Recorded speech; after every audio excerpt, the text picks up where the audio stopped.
You may think of your computer as one big memory bank, but all PCs actually have two ways of storing data. The first is on drives or disks. The second is on a variety of memory chips. Let's look at disks and drives first. All PCs have at least one floppy drive. It may not seem very floppy, but that's just the hard outer case.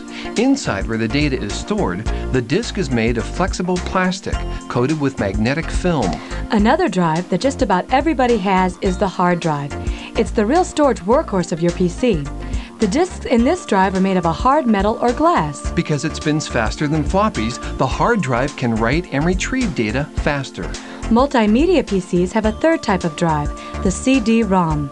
While floppy and hard drives store data magnetically, a CD-ROM drive uses a laser beam to pack up to 650 megabytes on a single disk. Wow, that's about 400 floppy disks worth. Now let's look at memory chips. Now, when you work at your PC, data is temporarily stored on chips called RAM, or Random Access Memory.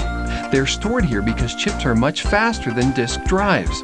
They work electronically, not magnetically. But this also means chips need constant power. That's why if you turn a computer off without saving your data to a disk, it's lost for good.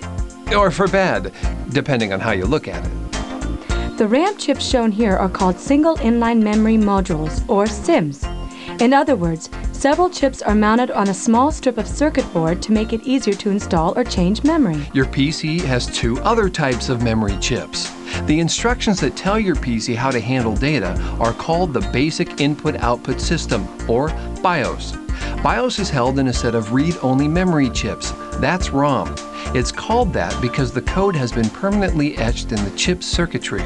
Even more information about your system hardware is stored in a CMOS memory chip. Unlike a permanent ROM BIOS chip, data in a CMOS chip can be changed. This is what you do when you upgrade your system. What?